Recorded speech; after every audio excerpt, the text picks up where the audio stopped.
Oke, assalamualaikum warahmatullahi wabarakatuh. Kembali lagi bersama channel CP Blue Pulkra. Tapi kali ini saya bukan mau ngebahas Blue Pulkra ya, melainkan ikan yang di depan kita ini. Ini Asiatica ya. Asiatica ini size-nya baru 11 cm, lumayan gondrong. Menurut saya ini lumayan gondrong ya. Nah, kali ini yang mau saya bahas adalah untuk pencinta ikan, khususnya ikan-ikan hias gitu kan. Apalagi untuk pencinta ikan-ikan predator gitu.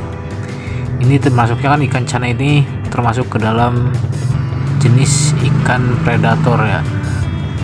Ikan predator kan ada predator, ada buas ya. Jadi buas itu kalau yang namanya binatang buas itu lebih ke menyeramkan gitu kan, pokoknya mau membunuh gitu atau menerkam.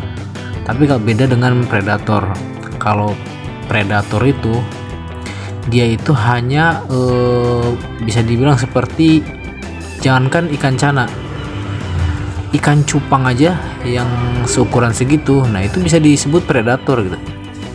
Karena dia memakan serangga atau binatang yang lebih kecil dari ukuran tubuhnya gitu kan, atau memakan binatang yang menurut dia itu bisa dia telan gitu.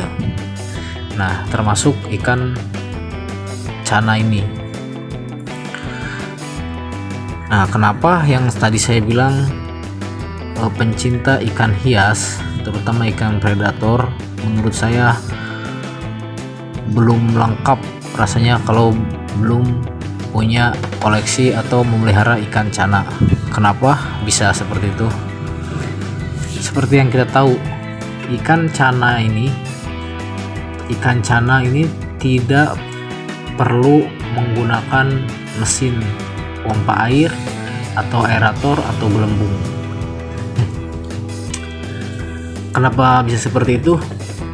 Nah, dia sama seperti ikan cupang yang mengambil udara atau, nah seperti itu kita perhatikan aja, nanti dia mengambil napas atau mengambil udara di atas permukaan air. Nah, dengan cara seperti itu dia tidak memerlukan gelembung atau aerator atau mesin pompa ya. Jadi kita itu cukup simple gitu. Dan yang kedua, ikan ini dia kan teritori ya, jadi dia nggak bisa digabung dengan jenis-jenis ikan lainnya. Mungkin ada beberapa yang bisa digabung kan, terutama yang ukurannya sama besar gitu ya. Mungkin itu juga bakal ada perkelahian gitu kan, kalau cuman satu atau dua gitu. Tapi mungkin kalau ukuran tempatnya itu luas, besar gitu kan, mungkin bisa aja. Cuman kalau untuk ukuran tank seperti ini, mereka diharuskan satu persatu, tidak boleh digabung. Nah, jadi keuntungannya apa ketika hanya ikan satu ekor di dalam tank? Keuntungannya yang pertama, ikan itu, air itu tidak mudah rusak gitu kan, karena kita memberi pakan tuh. Dan yang kedua, kotoran ikan itu sedikit, karena air itu dia membuang kotorannya itu hanya satu ekor kan, jadi kan sedikit. Jadi air itu bisa awet gitu, bisa awet, kita nggak setiap saat harus ganti air. Seperti saya ini kadang mengganti air itu sampai sebulan sekali, karena yang pertama ukuran ikan masih kecil, memberi pakan tidak terlalu over gitu kan. Karena kan kalau kita terlalu banyak memberi pakan kepada jenis ikan cana itu kurang baik juga gitu. Dan juga selanjutnya itu untuk ikan cana ini menurut saya mudah diberi makan gitu. Dalam arti dia ini bisa dilatih, meskipun dia predator pemakan binatang yang lebih kecil, dia juga bisa dilatih oleh kita untuk memakan pelet. bisa dilatih untuk memakan pelet. Dan juga peletnya juga banyak varian di pasaran ya, untuk ikan jenis ini peletnya apa, untuk jenis ini peletnya apa. Dan yang pasti ketika pabrikan atau ketika suatu perusahaan lah membuat pakan ikan itu, pasti dia sudah sesuai kebutuhan ikan tersebut gitu. Nggak mungkin bikin hanya asal bikin gitu kan.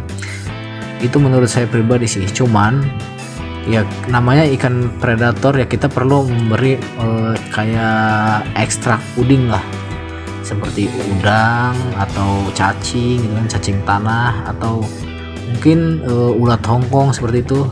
Entah itu seminggu itu 3 kali gitu kan, atau paling minim itu seminggu 2 kali. Kalau kita nggak ada waktu untuk mencari pakan-pakan hidup seperti itu, contohnya kita kerja, ya nggak apa-apa, kita kasih pelet aja. Kita kasih pelet, yang penting intinya satu, jangan terlalu banyak gitu kan memberikan pelet seperti itu untuk pakan. Dan selanjutnya ikan ini apalagi ya, dia itu ikan yang seperti kucing gitu. Kenapa saya bilang seperti itu? Nah, contohnya kayak gini. Ikan ini bisa kita main-mainin. Nah, kalau kebanyakan ikan hias pada umumnya itu kan cuman dipandang gitu kan, dipandang warnanya gitu kan, liak-liuknya, terus ketenangan gitu kan, ngelihat akuarium itu kita enak gitu, tenang.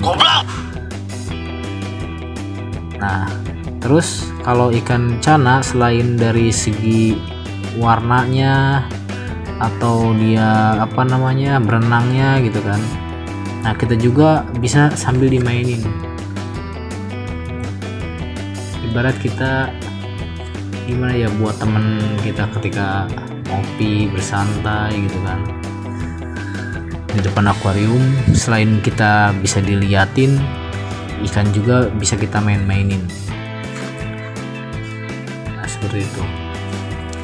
Dan juga untuk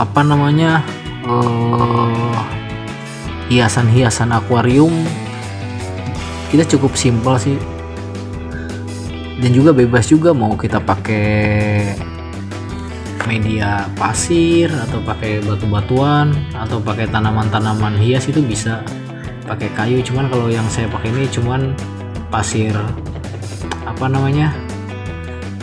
pasir malang hitam, dan juga backgroundnya yang gelap. Nah, ini kan pasir malangnya kan kebanyakan orang tuh pakainya yang halus ya. Kalau saya ini pakai yang kasar, karena kalau pakai yang halus itu suka, ketika bersih akuarium itu suka kesedot gitu. Ketika kita kuras pakai selang kan, biasanya saya pakai selang tuh. Nah, itu yang pertama. Terus yang kedua, kalau ikan berenang ngacak-ngacak pasirnya itu suka kotor gitu airnya, karena kan dia kan kayak debu-debu gitu ya kalau halus. Kalau itu sih selera kita masing-masing ini. Mungkin ada yang bisa nambahin pendapat kalian masing-masing.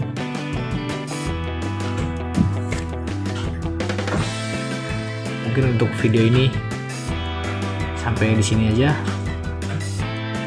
Semangat nge-keep channelnya.